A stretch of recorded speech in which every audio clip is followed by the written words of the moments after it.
Well, we're finishing up this series, Taking Responsibility for Your Life, and every time we've been together on this, we've asked a question together, and if this is your first time, you don't have much context for this, so you have to kind of play along, and here's the question we're asking. We're asking, am I taking responsibility for my life? And we're pausing, and then we're reaching way back to when we were about 13 or 14 years old, and we're grabbing a little adolescent attitude and saying, really? In fact, tonight, since this is our last time, I'd like to do something kind of special just for the ladies, because you don't get to express attitude like you did when you were 13 or 14 years old. So I'd like you to do something, maybe you haven't done it in a long time, and men, we don't even know how to do this, but I'm going to try to emulate it for you so you can do it, ladies. Before we do this together, I'd like for you to do this for us, just to kind of get the attitude going. I'd like you to do your best.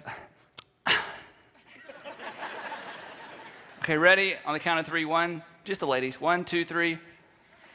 Yeah, okay. Did it feel good? That's like take you back, okay? All right, okay, so let's just say this together. Ready? On the 1, 2, 3. Am I taking responsibility for my life? Really? Yeah. Now, the reason we ask the question and add the really is because everybody thinks they take responsibility for their life. Irresponsibility is very difficult to see in the mirror. But during these 4 weeks together, we've been asking this question at different levels and asking the question, am I really, am I taking full responsibility for my life? Because, as we've discovered, your irresponsibility eventually becomes somebody else's responsibility. That irresponsibility is not a solo thing. Irresponsibility isn't, well, it just affects me, it's my life, I can do whatever I want to. Your irresponsibility will impact the people you are connected with, whether it's in a marriage, family, community, workplace, church, club, wherever it is. Wherever you have responsibility and you shirk that responsibility, somebody has to pick it up. So your irresponsibility eventually becomes somebody else's responsibility. So it's important that we take responsibility for our lives. Now, today, as we wrap this thing up, I want to kind of turn a corner and challenge you in a kind of a different way as we conclude. And I want to begin by taking you once again back to your childhood, to something that every child has said at some point. You don't even wait till you're 13 before this one comes out. This is something every child has said in every culture, in every country, through all generations. It's one of those things that is never taught. It's just in humanity. It's in children. And as a parent of 3 kids, I hear it. As having been a kid myself, believe it or not, I said it. This is something we've all said. We've all looked at our parents or our grandparents or whoever raised us at some point, and we said this. We looked at them in the eye, and we said, that's not fair. That's not fair. To which parents and grandparents of all generations, in all countries, and in all cultures look right back at their kids or grandkids and said, life's not fair. That's exactly right. Now, isn't that strange? Now, the truth is, you know this. You know that life is not fair, and yet there's something in all of us that wants life to be fair some of the time. And let me just make a confession, and maybe you can't relate to this, but just for me, I'm really only concerned about fairness when my piece of pie is the smallest piece of pie. When I get the larger piece of pie, I could care less about fair. I just say, thank you, God, for your grace in my life, right? I mean, there's that opportunity at work, and there are 3 or 4 people kind of, competing to get that one position or that one sale or to get that one client that you get to work with. Everybody wants to work with that client, and the other guy got kicked out, and somebody's going to have to take on that account, and you might get the account, and there are 3 or 4 or 5 of you, competing for that account. And if you get the account, you go home to your roommate or you go home to your family and you just say, God answered my prayer. God is great. You never gather your family around the table or sit down with your roommate and say, life is so unfair. 4 of us wanted it and I got it. How unfair to the other 3 people. But somewhere else in the city, there are 3 families or 3 people and their roommates or significant others sitting around the table going, I can't believe life is so unfair. Why didn't I get that? I prayed, I worked hard. You see, I'm really only concerned about a lack of fairness when I'm on the short end of the stick. When things are going my way, hey, I don't even think about fair. Now, we're all kind of that way, and here's why. Because when we say life's not fair, things are not fair, here's a better word. What we're really saying is life isn't even. Life isn't even. I think life should be even. But when you use the word even, you realize, well, that's impossible. There's no way for things to be even. Well, there's no way for things to be fair. But here's why this is important. The unfairness of life, the unevenness of life quickly becomes an excuse for our irresponsibility. The unfairness or the unevenness of life is something that we very easily leverage toward acting out irresponsibly. Because after all, I got the short end of the stick. I didn't get a fair shake. I got the smallest piece of the pie. I got overlooked. I got left out. Therefore, what do you expect? You expect me to be a responsible person? Why try? Why go the extra mile? Why do my best? Why carry my load? Hey, you got extra. You got the benefits. You married the beauty queen. You won the lottery. You got the job. You got the deal. You drive the car. So I'm going to be irresponsible. And if you have to pick up part of my responsibility, big deal. So what? I got the short end of the stick. I got the small piece of the pie. And I have every reason, every right in the world to walk away from my responsibility because after all, life isn't fair and you got part of my fair share. Now let me just say something to those of you who lean in that direction real quick, and we're going to go on with the series. Don't do that. Okay? Here's why. We've said this throughout the series. Because irresponsibility eats a hole in your soul. Irresponsibility eats a hole in your soul. It didn't hurt me that bad. I mean, there's a bunch of us to pick up the slack. We're going to go on. But if you continue to spiral in that irresponsibility of, hey, since I can't get what they had, and I can't get what she had, and I can't get what he had, why try? I'm not going to do my best. I'm not going to do my part. That just eats a hole in your soul, and you begin a spiral, and you're the one that's most negatively impacted, and you're never going to be happy. Irresponsible people, they just aren't ultimately happy because their irresponsibility, as we said, always creates conflict, and there's a conflict inside of you. Benjamin Franklin said this. This is pretty cool. If you don't really like the Bible, the good news is I'm going to quote Benjamin Franklin tonight. So hey, how's that? He said, I love this. He that is good at making excuses, he that is good at making excuses is seldom good at anything else. He that is good at making excuses. See, when you get into the death spiral, well, I don't care, and I'm not going to do, and and again, you may think you have every reason in the world to make excuses, and if you told your sad story tonight, we all may go, okay, she gets a pass, I understand that. We're going to talk about it in a minute. But the thing is when you begin to make excuses for your behavior based on the fact that life's not fair and life isn't even, you begin a spiral, and Benjamin Franklin's right. He or she who is good at making excuses, eventually they're really not that good at anything else because you begin to excuse yourself. You see, the unevenness and the unfairness of life quickly becomes an opportunity for us to build a case toward our own irresponsibility. But that's not just true of people who got the short end of the stick or the small piece of the pie. This works on the other side of the ledger sheet as well. You know what I've seen? Do you know what you've seen as well? That people who got the larger piece of pie, they got the upside of uneven, unfairness. Life isn't fair, and I don't care because look what I have. Life isn't even, life isn't fair, but who cares because, I'm on the winning side of that. People with the extra money, the extra time, the extra opportunity, the extra attention, do you know what people do with extra stuff? They're irresponsible with it. You know what? The more money you make, the more money you waste.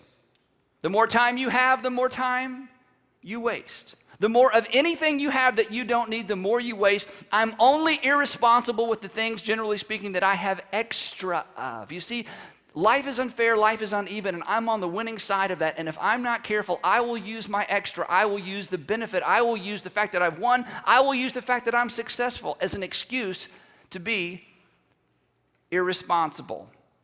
You see, if you're on the crest of the financial wave, you're on the crest of the relational wave, you married well, you just happen to be related to, you happen to get there at the right time, you were the first one discovered, and things are good for you, if you're not careful. Life's not fair, life's not even. And if you're not careful, you will be just as irresponsible as the person who's on the other side of the ledger sheet saying, why try? Because life's not fair, and I got a raw deal. See, this is a big, broad question. Are you taking full responsibility? Are you taking responsibility for your life? Are you taking responsibility for what life has offered you? Because the issue isn't how do we make life fair. The issue isn't how do we make life even. The real question is, what am I going to do with the hand that I've been dealt?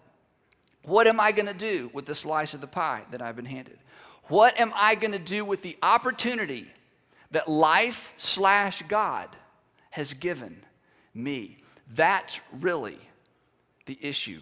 And the more you focus on the unfairness and the unevenness of life, the more you will be tempted to excuse irresponsibility because of what somebody else has or doesn't have. Now, what all that stuff I just said? This is amazing. Jesus taught this. Jesus, you go, wow, Jesus taught it 2,000 years ago. Where have you been? Where have we been? 2,000 years ago, this is so cool. This is why you should read your Bible. 2,000 years ago, Jesus, and we're going to be in the book of Matthew if you want to follow along tonight. That's a pretty easy one to find. It's like the first book of the New Testament, okay? So right after that middle part, it's right there to the right. Book of Matthew, chapter 25. Here's what happened. Jesus, as you probably know this, Jesus taught a lot in parables. A parable is a story to make a point. He'd make up these stories. And in the book of Matthew, there's a series of parables where Jesus is trying to explain to us mere mortals what the kingdom of heaven or what the kingdom of God is like. And since it's invisible, it's like, well, what's it like? And he's like, well, let me tell you a story. It's like he used to tell kids fairy tales to help them understand reality. So Jesus says, I'm going to make up some stories to help you understand how God views your little life and your little world from the standpoint of his kingdom, his current kingdom, his coming kingdom, which is kind of a big concept to get our arms around. Well, in the midst of all of these parables, Jesus gives a parable about the unevenness and the unfairness of life. And in this parable, he gives us God's perspective on the unevenness and the unfairness of life. And it's fascinating. Now, if you grew up in church, this parable was generally called the parable of the talents. The problem with the word talent is when you think talent, you think, I can sing, I can dance, I can do math without studying, I'm an engineer and it just comes naturally to me. It's a talent, it's intuitive to me. Okay, not that kind of talent. The parable of the talents is, the word talent in the story we're going to read is really a measure of money. And Jesus takes something that's very cultural, very something the first century people understood, and he teaches us a lesson about how God views the unevenness of life. Now, let me warn you about parables. Preachers love parables. And the reason preachers love parables is because you can make all kinds of points out of a parable, which is a mistake because parables were given to make one point. And the other thing about parables is this: they didn't happen. Okay? Sometimes when preachers preach parables, they act as if these things really happen, and they make more out of them than Jesus makes out of them. And in parables, which is fun if you're a preacher, I mean, tonight there's a verse in this story tonight that's like, woo, but don't worry, I'm here to rescue you from woo, okay? So it's going to be good. It's going to be good, right? The thing is, when Jesus would tell a parable, the other thing he would do is he would speak in extremes.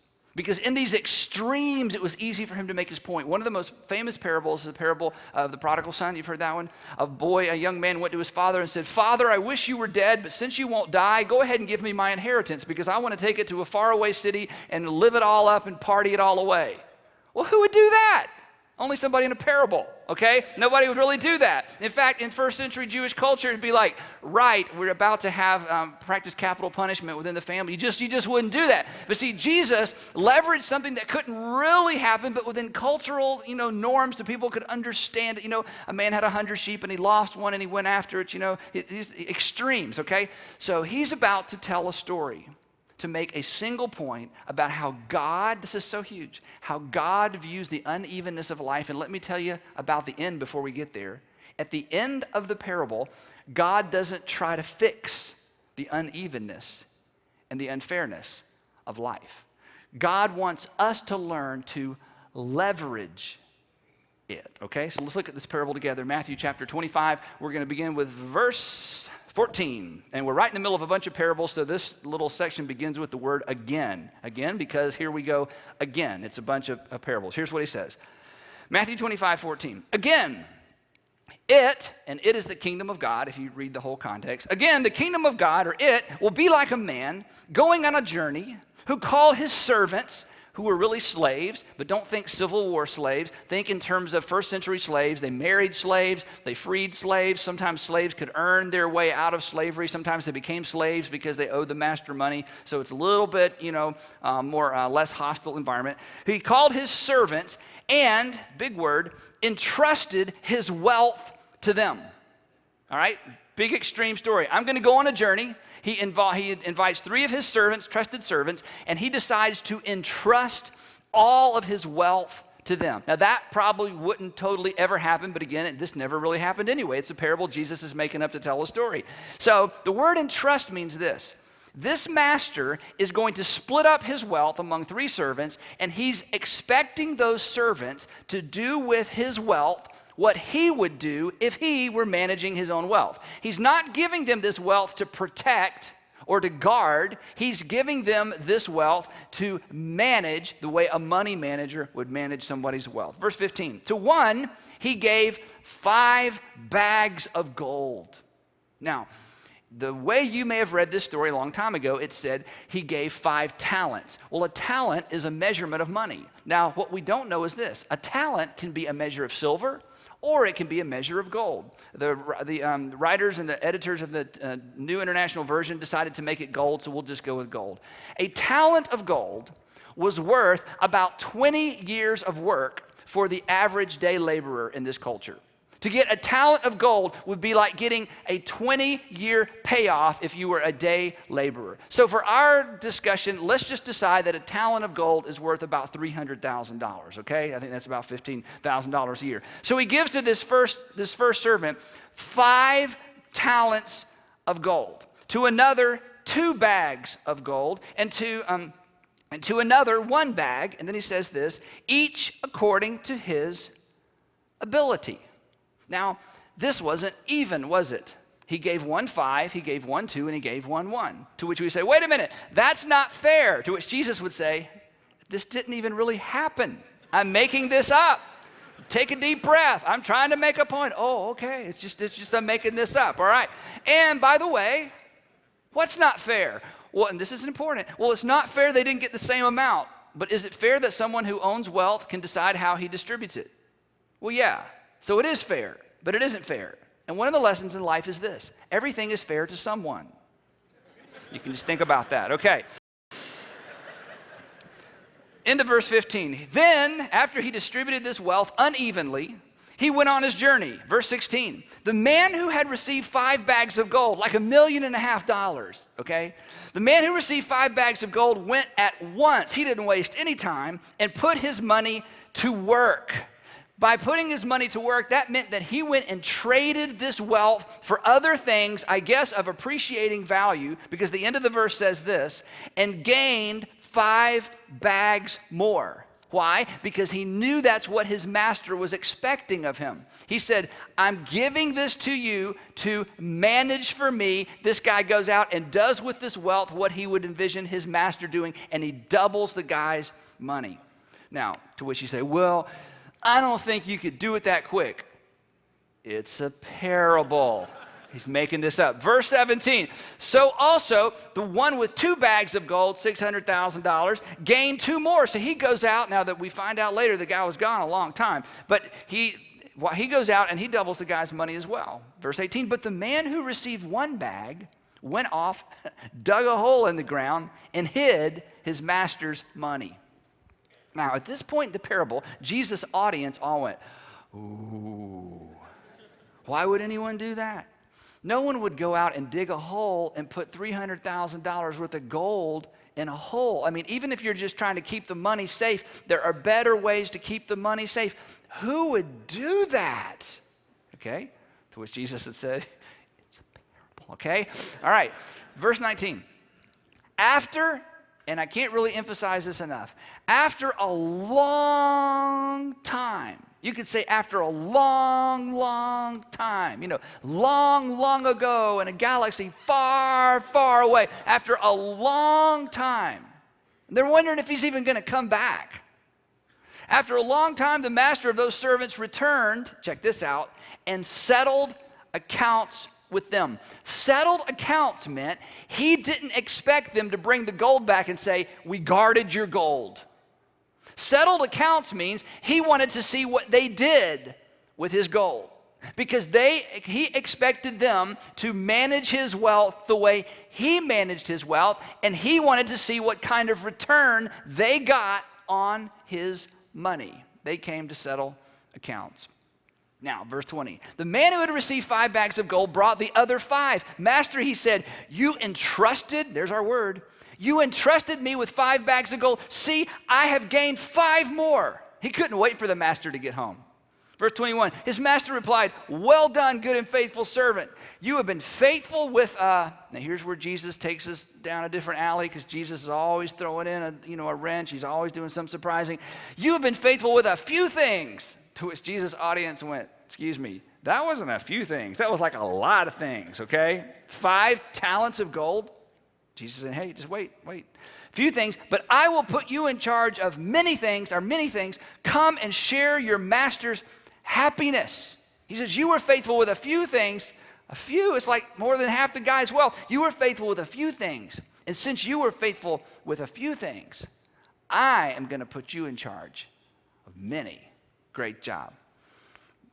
Then the man who had received 2 bags of gold, verse 22, the man who had received with 2 bags of gold also came and said, Master, he said, you entrusted me with 2 bags of gold. See, I have gained 2 more.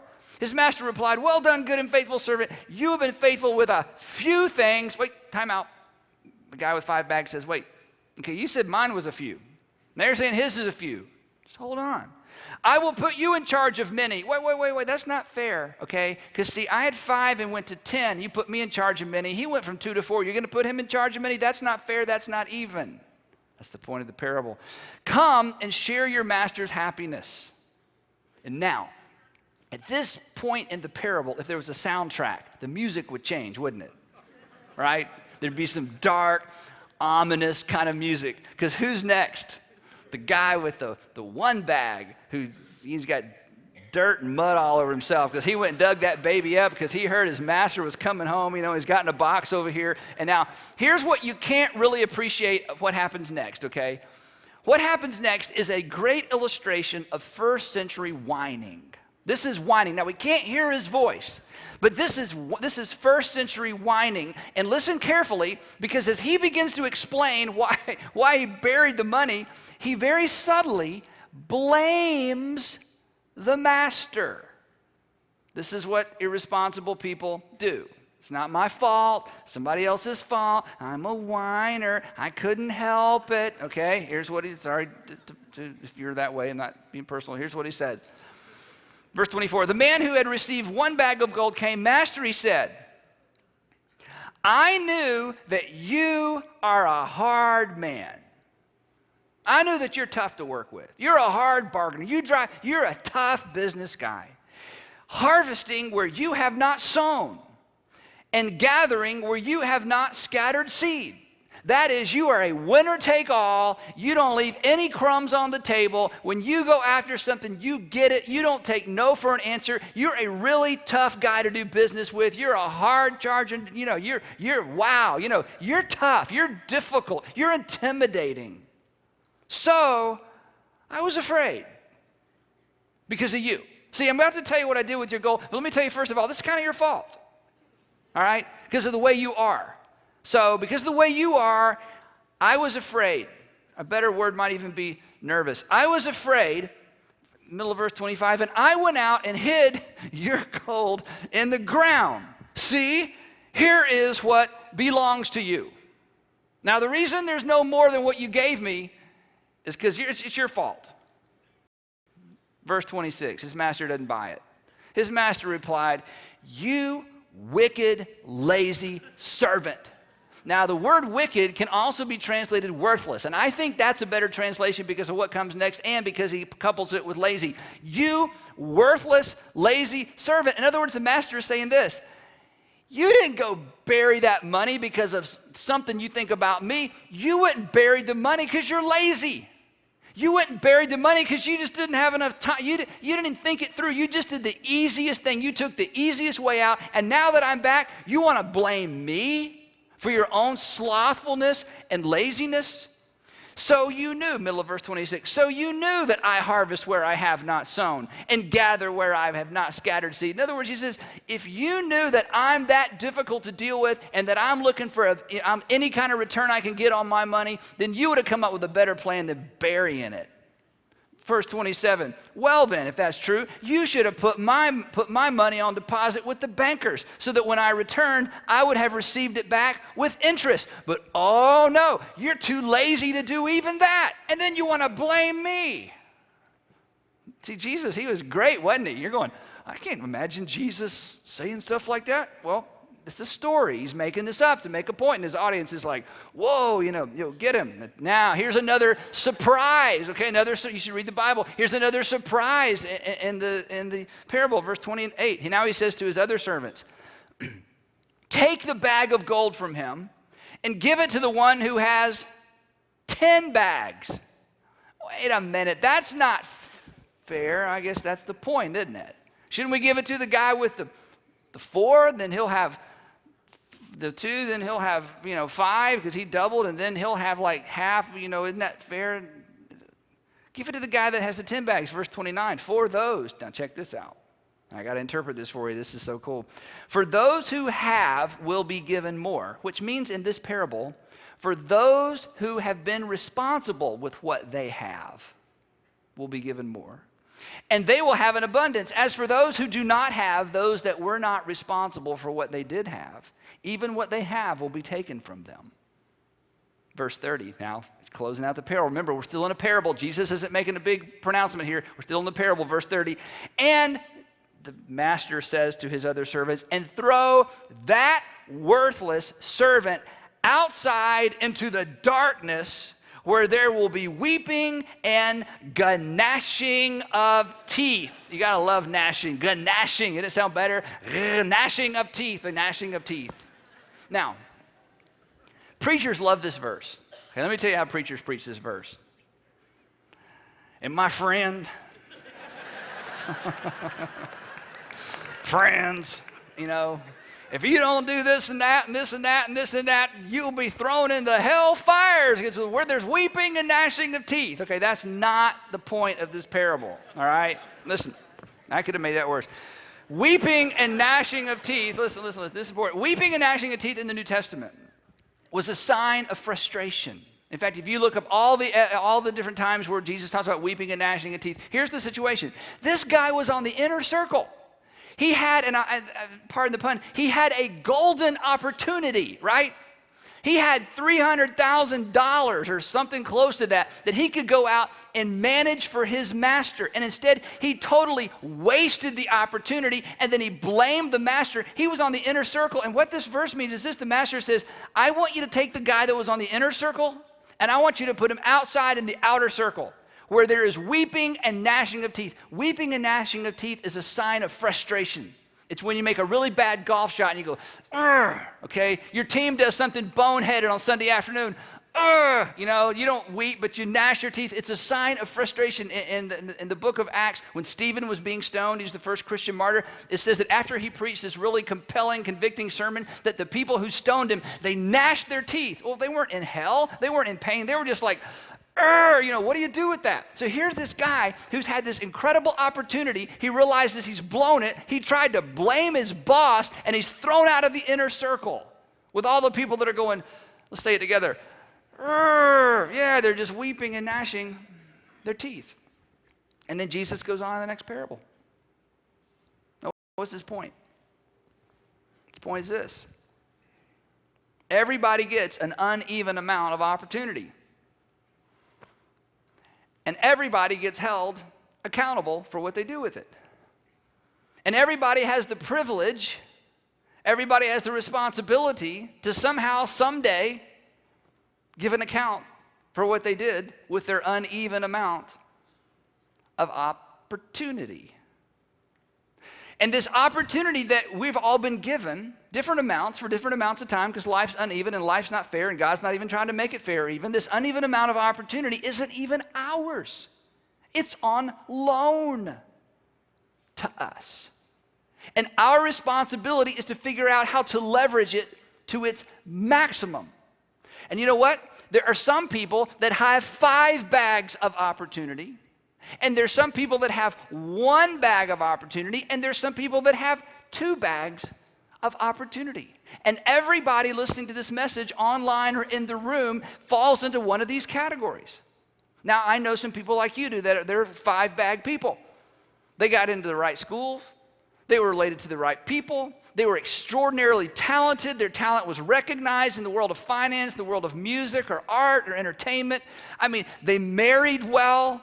They got lucky, they got fortunate, they were the first one in, and we look at them and they're just smart and they're good looking and it's just ridiculous. We hate them, okay? We look at, they don't even seem to, it just seems to come natural to them. I mean, you work so hard to get ready for that presentation. You know, she wakes up late and walks in there and brushes her hair and just boom, it's perfect. You're like, I hate her, okay? So there are people like this, and you know what happens? You know what happens with these five-pack people? If they're not careful, they just take it for granted because it's just easy. And then there are people, you know, parents divorced early, had to work their way through school, had to go to a junior college, really couldn't go to, you know, a big school. They're not all that attractive. Things just don't come their way. They don't have good communication skills. Life is just tough. And then they went through a divorce, or they, you know, had a tough deal with a pregnancy, or, you know, just, and you look at your life, or they look at their lives and they go, you know, compared to these other people, I mean, honestly, I just don't have a lot going for me, especially compared to this person. And then there's most of us somewhere in the middle. And the question for you and the question for me is this: what are we going to do? Not with what he has or she has or they have, but what we do with what we have. Because the tendency is to look at everybody else and to look at what they do and don't do and the things that they have going for them or don't have going for them, and to make excuses for what we will or won't do. And the point of the parable is this: you're to look at your bag and decide, how do I leverage this to its fullest? And refuse to either take it for granted because it comes so easy for you that you waste it, or excuse yourself because you don't have what somebody else has. Now, you know what? In my life, I've been so fortunate to know some people who fall into this category, who have done some amazing things. And you know what they all have in common with their story? Is that they got finished, and these are men because that's who I hang out with. These are men who kind of finished up financially early. 35, 40, 45 years old, they'd kind of made it, built a company, sold a company, built a company, sold a company, you know, related to somebody, just got lucky, whatever. And all of a sudden they're 40 years old and they've sort of made it financially, and they're tempted to think, wow, now I can go to my beach home and just kick back and play a lot of golf. And the guys I'm talking about had a wake-up call one day when they realized, wait a minute, the extra I have is an opportunity. The extra I have is an opportunity that I'm responsible for, and I can't take it for granted. I've got to figure out in the second half of my life how to leverage this to do something for other people, because this wasn't given to me by God to manage for my benefit, but for the benefit of other people. And these people have done some amazing things. I have a friend named Reggie who decided to create an entire organization to go mentor and feed into and build into the next generation of young men in our city. And he raises up leaders to invest in these guys and mentor these guys. It's absolutely incredible. Wrote a book, travels around and does this. Why? Because he has to know, because he realizes, hey, wait a minute. I'm a five-bag person, and I am more responsible because I've been given more. I have a friend who he's 40-something years old. Actually, he just turned 50, went back to school. He kind of finished up financially, went back to school to get this specialized degree, get this, so he can become possibly an ambassador to a third world country so he can solve poverty in that country. Now, well, after he finishes telling you his goal for his life, you hope he doesn't ask you what your goal is. Honestly, I went with a group of people, and just for fun, I said, hey, share with them what you're working toward. Oh, I finished my MBA, and I went to Harvard, blah, blah, blah, blah, blah. Now I'm going to this special deal, and that, and my goal is to become the ambassador. The United States, do you know anybody whose goal is to be a U.S. ambassador so they can solve poverty in another country? No, but you know what? That's what five-bag people do when they understand it's not for me, it's an opportunity I've got to leverage. And then again, you hope he doesn't say, what are you working on? Cup of dirt, you know, nothing, right?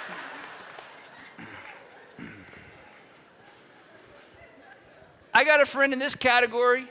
He decided to start a school. A school. He gives all of his extra time and wealth and energy and leadership and leverages his name in this city for a school. Because he realizes, you know what? I have to give an account. And just because I got everything I want, it's not about that. You know what else I know about you? We're kind of jealous of these people, but you know what? Our favorite stories are about these people. See, your favorite movie, your favorite novel, your favorite friend, you know, your favorite story, the story that you like to tell other people who haven't heard the story yet are about these people who don't have a lot going for them at some stage in their life. And then they decide to quit making excuses and to leverage what they do have for the benefit and for the sake of somebody else. My new friend, Scott Rigsby, is actually sitting over here on the third row. He sent me his book. Let me tell you his story. He can tell it better than I can, but I have the microphone tonight. His story goes like this. 18 years old, back of a pickup truck, pulling a 3-ton trailer. 18-wheeler clips the back of the trailer, jacks the thing off the road. He's knocked out of the truck and dragged several hundred feet, basically almost rips his leg off, quick surgery, amputates his leg. His other leg never completely heals. He becomes a double amputee with prosthetic legs. What would you do? 18, 19, 20, 21, 22. By his own admission in his book, his life spiraled down, down, down, down, down because, hey, what am I going to do with this? I didn't sign up for this. I wanted to be this, maybe that, but now look, and then one day he shares it in his book. There was a wake-up call, and he decided, wait a minute, I'm not going to spend the rest of my life making excuses. I'm not going to spend the rest of my life blaming. I'm not going to spend the rest of my life looking at what everybody else had and what everybody else can do. And he got busy, started taking care of himself physically. In 2007, I got to get this right because I didn't say it right earlier. He finished. He's the first athlete. I got to just read it so I'll get it right. He's the first double amputee using prosthetics to cross the finish line of the Ford Ironman World Championship in 2007.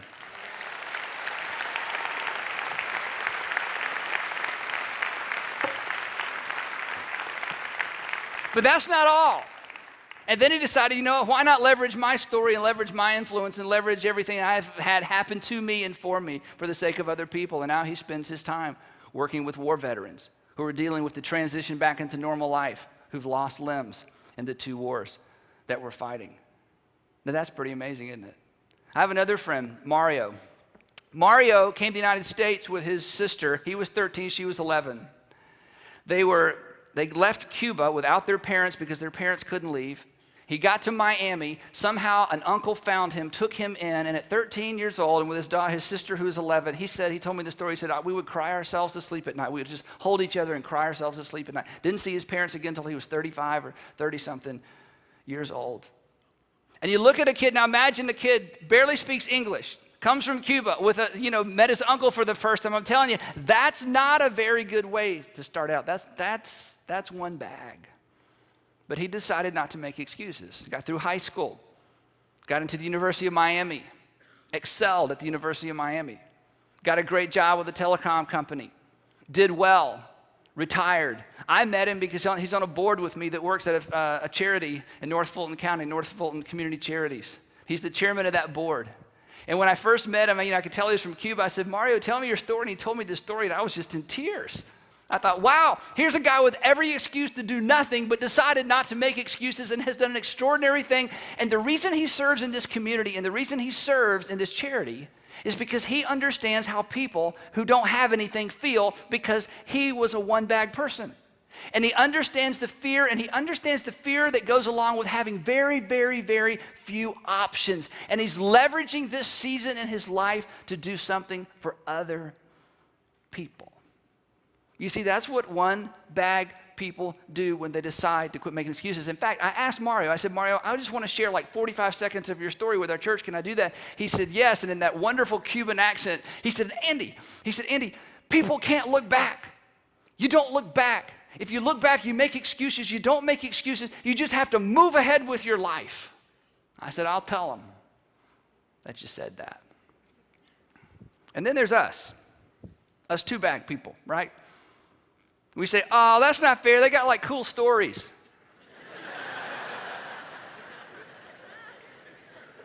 And that's not fair because they're like married into that. And yeah, I guess if my dad was the CEO, if I had an IQ like that, what am I going to do? You simply look at what you've been given. And you figure out how to leverage it for all it's worth. If you're a Christian, for the sake of God's kingdom.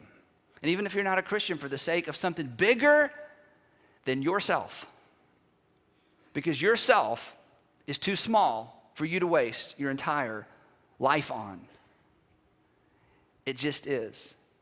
You don't read stories about people who just spent their life on themselves. There's nothing inspiring about that. That's not an inspiring story. You know better. And you don't read stories and go to movies about people who spent their whole life making excuses. There's no hero there. There's nothing to celebrate there.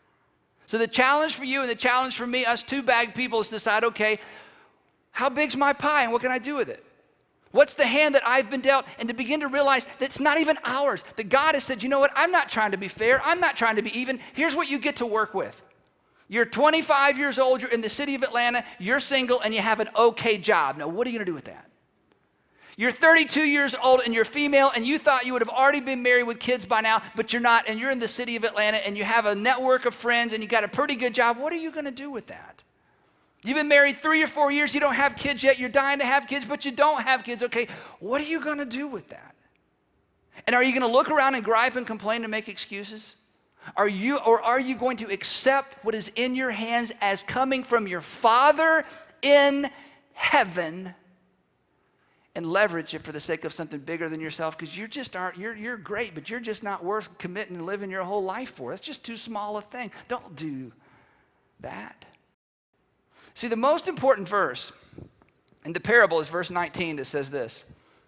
After a long time, the master of those servants returned and settled accounts with them. If you take the words of Jesus seriously and you read the rest of the parables, and if you believe there is a God in heaven and that Jesus is his son, then in some way, and I can't explain it, you get to give an account for your life.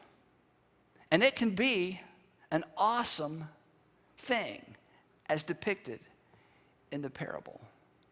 Or it can be that moment at the end of your life when you try to excuse yourself because of something you think God did to you and for someone else. Because here's the deal. We all have some time, but we have uneven amounts of time. And we all have opportunities, but we have uneven, unfair amounts of opportunity. And to be a person that can say, I'm taking responsibility for my life really means I'm an individual that takes responsibility for the opportunities that come my way, really. And I'm not going to take them for granted, and I'm not going to make excuses, and I'm not going to compare myself to the people around me. Because the bottom line is simply this. To whom something is given, something is required. To whom something is given, regardless of how great or small, something is required.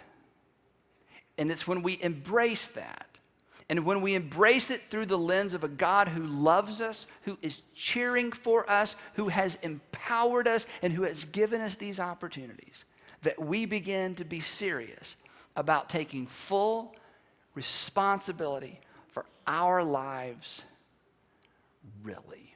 And it's my heart's desire that we would be the generation, and that we would be the generation of Christians who get this and get this right. Let's pray together. Heavenly Father, I don't know where this lands with all of us. It's been challenging to me all day long. It's been challenging to me for a month as we've been in this series. So Father, right now, for those who are in this room or who are listening, and they don't like to admit it, but they're five-bag people. It's just been easier for them. They're on the crest of the wave. Things come to them. They just have more opportunities, more blessings, more breaks, more luck, more whatever. I pray, Father, that this would be the end. This would be the end of their arrogance. This would be the end of their irresponsibility. This would be the end of them taking that for granted. And they would realize that this season of their life is a unique opportunity and they just can't afford to waste it. And Father, for the person here, they'd say, well, I'm one bag. I mean, I'm single, or I'm divorced, or I never got to go to college, or I just don't get the breaks. I have difficulty communicating. I don't have great personality skills. I just struggle. Father, I pray that this would be the end of excuses. This would be the beginning of looking at themselves in the mirror as the person you created to do something that only they can do. And that maybe even in this moment, you would give them the insight and the wisdom they need to move forward. And Father, for all the rest of us in the middle somewhere, Lord, I just pray we'd quit comparing, that we'd quit making excuses, that we'd quit blaming, and that we would simply accept what you have given us, and that we would be creative, and we would be committed, and we would leverage it for something bigger than ourselves. I pray, Father, that we would seriously take full responsibility for our lives in a way that honors and brings glory to you. So would you please be so gracious as to show each of us what to do with what we've just heard, and then give us the courage to do it. In Jesus' name, amen.